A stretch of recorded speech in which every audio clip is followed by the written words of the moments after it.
Alright, we're down here in a little basement today. We're going to change out some water heater elements. What we're experiencing is we get about a 2.5 minute shower, nice hot water, but then the hot water just goes away, turns ice cold. So that means that one of these elements, probably the bottom element, is probably burnt out. So we actually pulled these the other day, pulled these covers off to check and see what kind of elements we had, and we got those replaced. They are 5500 watt 240 volt elements, and that's a pretty easy thing to do. You just take these screws off of here, and then you can check, see exactly what's in there. Today we're gonna go ahead and we're gonna hook a hose to the drain line on here, and we're gonna pump the water out, get this thing empty, get it cleaned out, and get some new elements put in. So here we go.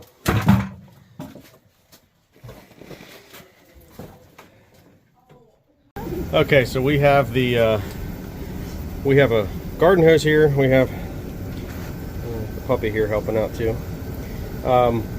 We're gonna drain everything out of this bottom drain, hook it to a hose, have this pump actually pump everything up and outside. You don't have to do that. You can actually, if you have a place to drain this, you can just open that valve up and let it go into a crock, into a sump pump. You know, if you're up high enough, you can just run it out the door or something like that. But it is going to be all gravity fed. If you're using one of these pumps, this is a small Drummond pump from Harbor Freight, and they work great. You want a short piece of hose coming from here to the pump, because they do not pull water very well. They will push water very well. So this is actually going up cellar steps and outside. It'll have no problem pushing that out. But if I had that pump sitting outside trying to pull the water out of here, that would not happen. So find my screwdriver here, and I'll open these up and show you what we're looking at. Both of these are pretty much the same. These are where your elements are on your water heater. Now, this is a fairly standard water heater. This is a 50 gallon. It's a little short stubby one for being down in a cellar like this in an old house, but standard size for most residential houses. Okay, take that piece of insulation off of both of these. That's in 2 layers. So this is how you adjust the temperature on your hot water heater. You can just put a little straight screwdriver in there and adjust where that thing is. It's actually probably a little too high right now. It's all pretty much all the way at the top. But that's basically it. We can just remove this guy. Be careful that you don't shock yourself there. It'd be a really good idea to just go ahead and shut the power off. I'm usually better at telling people to do that than I am at doing it myself, but I'm gonna stop this and actually go check the breaker right now, and I will actually double check that with a tester like this to see. Now see, I do still have the power on right now, so I need to go shut that off. And if you've messed with these before, something else you're probably looking at here is that the valve here, this should actually have a pipe that runs all the way to the ground, a couple inches off the ground anyhow. That's the pressure relief valve. So if the pressure ever builds up, that thing will open up, and it will, the idea is to keep your water heater from, you know, blowing up. But if that spews, that thing is supposed to be a little closer to the ground so it doesn't cover everything down here. It's a cellar, so, you know, not quite as much stuff to be damaged down here. So all right, I'm gonna stop you guys for a second. I'm gonna go shut this breaker off. Okay, so we found the breaker for the hot water heater. We'll double check this.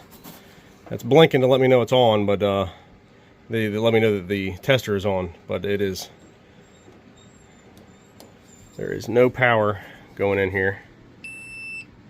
And there it's off. Back on again. So no problem. All right, so now we are ready to, we're gonna go ahead and hook this hose up here. Open the valve up, and we'll get some water flowing in here before we actually turn this pump on. Nope, that's leaking. Now we're going to get a wrench to tighten that thing up. Alright, well, we got that tightened up. Now we can turn this on, let the water start flowing through here. Open it up a little bit. It doesn't look like we have any leaks there. This is looking pretty good.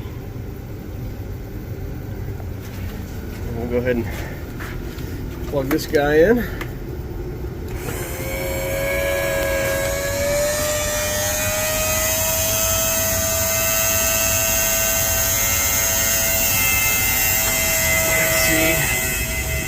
We have water coming out of here.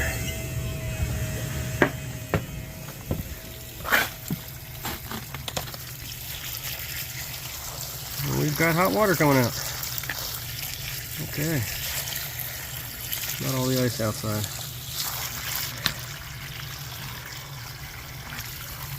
Good deal.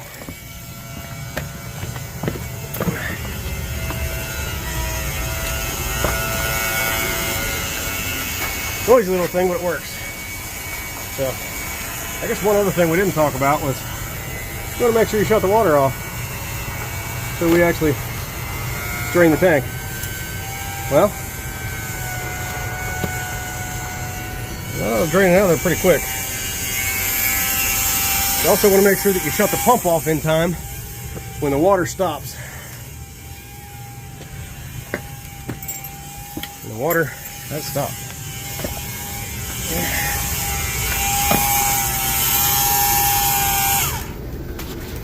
Now I got to make sure that the water actually has stopped and that I didn't just create a vacuum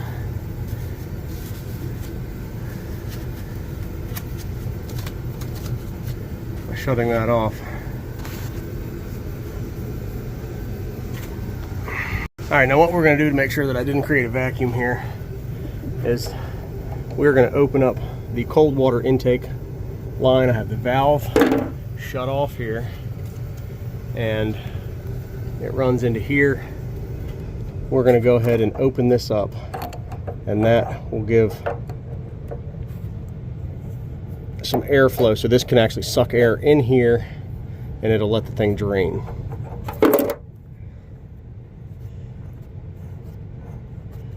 And then we'll know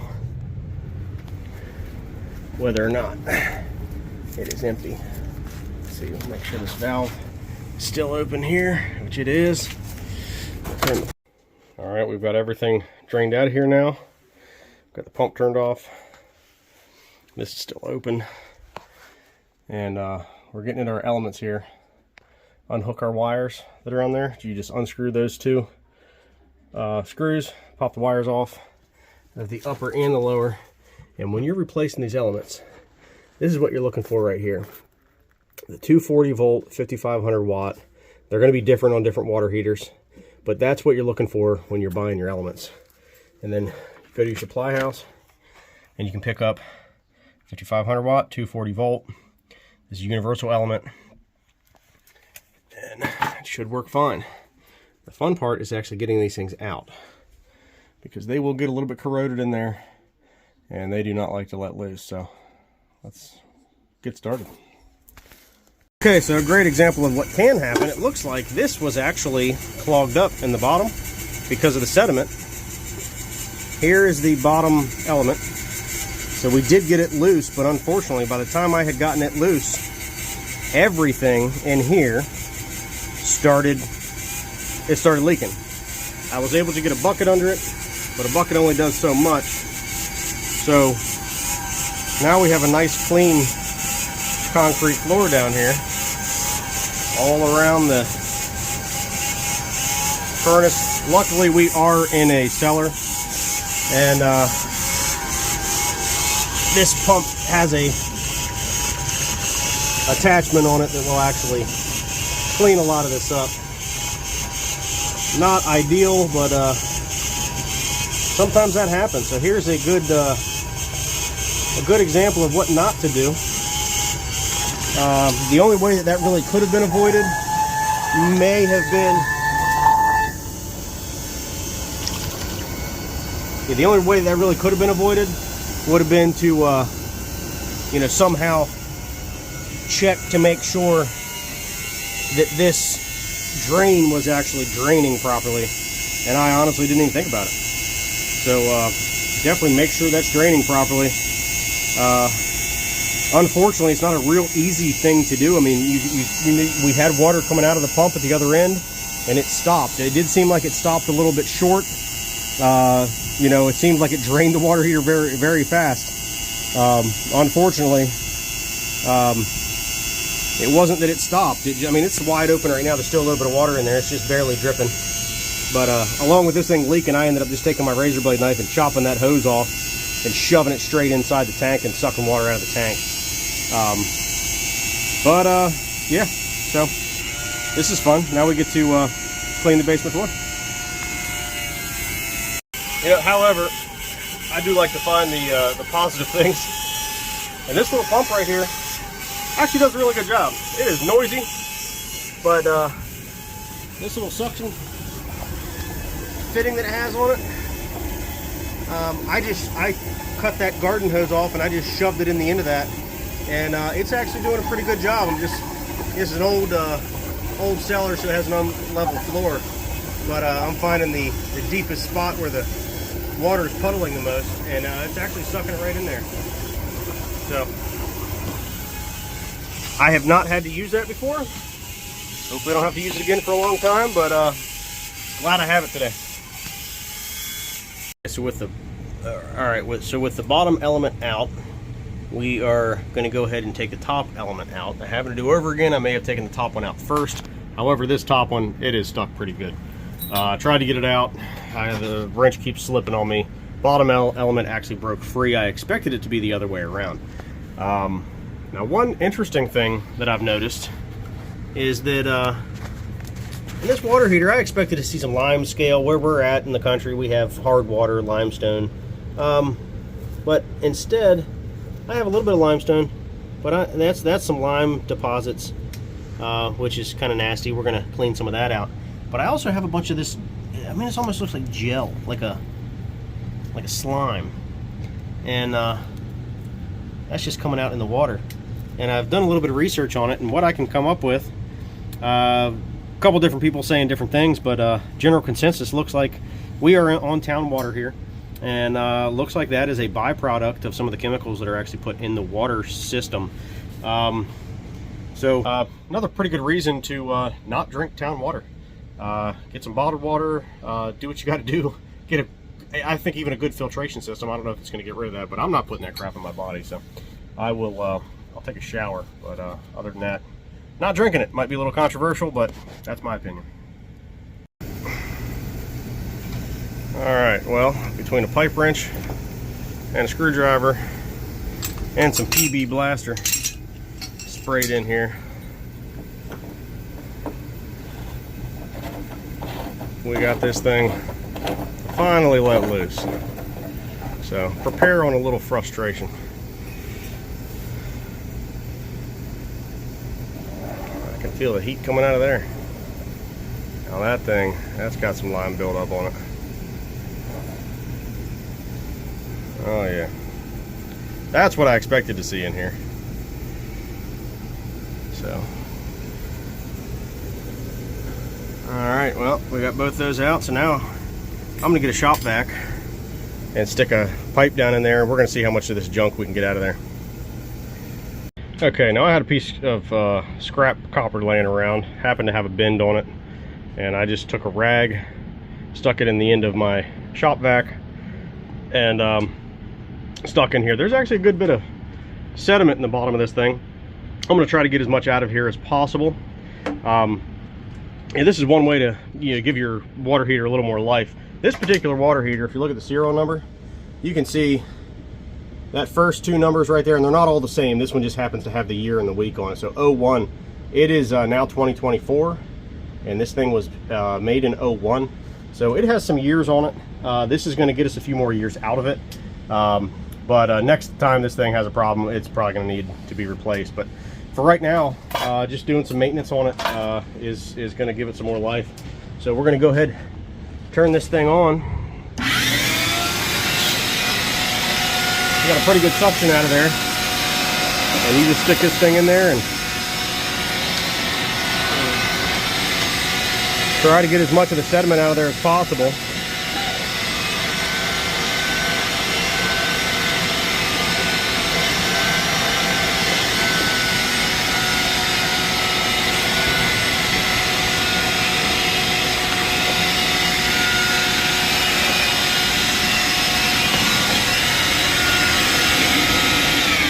All right, now I'm going to see if I have a piece of flex. If I have some more flexible hose, I'm going to try to get a piece in there, maybe a piece of PEX or something. See if I can get down actually around the corner of that. And then we're going to put it all back together. Okay, well, I found a piece of PEX that I have. The only thing that I had was 1/2 inch. I'd like to have 3/4. This is going to work fine. I can actually bend this and kind of get into the bottom of the tank here. You know, around closer to this edge, kind of do what I want, but you can see the sediment, that nasty crap that's in there. I want to get as much of that out as possible, and just crimp that stuff. You don't want to bend it too far. The only problem with the 1/2 inch is it will get clogged a little bit. You could actually cut off a piece of garden hose and put in there too, but if there's any limestone, any lime scale in here, I wanted something a little bit more rigid so that I could kind of dig at it a little bit, loosen it up, and then get as much out of here as possible. And I could tape this thing on here. This actually seems to be working pretty good. Just wrapping a rag around there, shoving it in here, and it seals well enough to be able to pull a good bit of stuff through this pipe. Get this thing turned on and get it cleaned out as good as we can.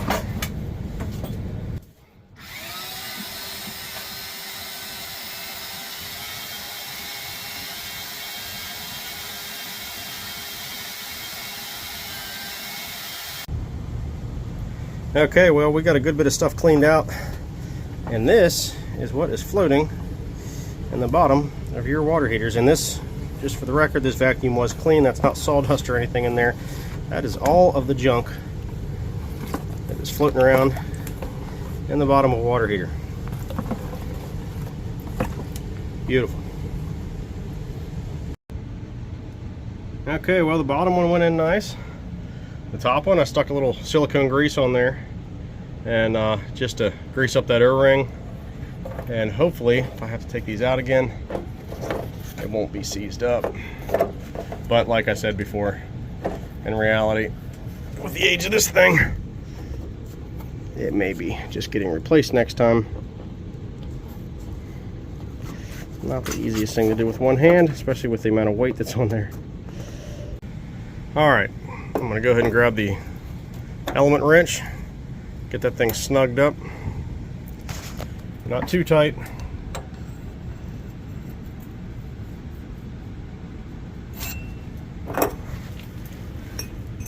And we'll snug this guy up too. Pretty tight by hand, and I'm just going to give it an extra twist.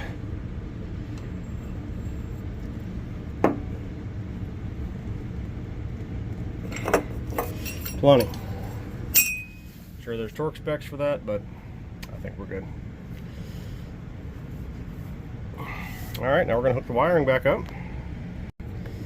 Okay. The last thing we're going to do is I'm going to come in here and I'm going to turn this temperature down just a hair. It is on 150. I'm going to go like halfway in between there. So we're probably like in the 135, probably 135, somewhere around there. I'm going to do the same thing on this one. Underneath this guy. Does not want to focus. But that's about halfway in between there. Keeps people from scalding themselves.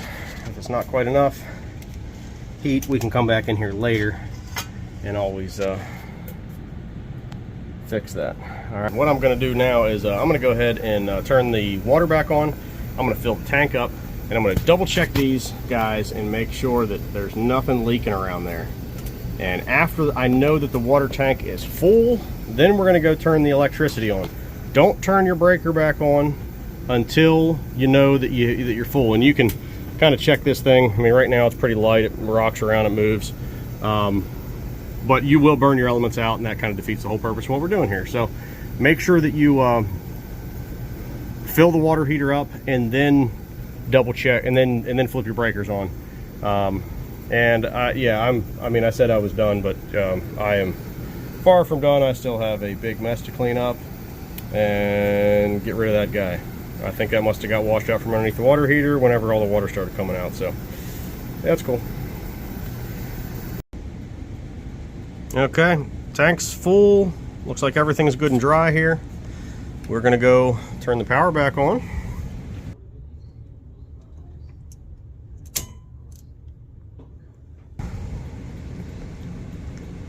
Make sure we have power, and we do.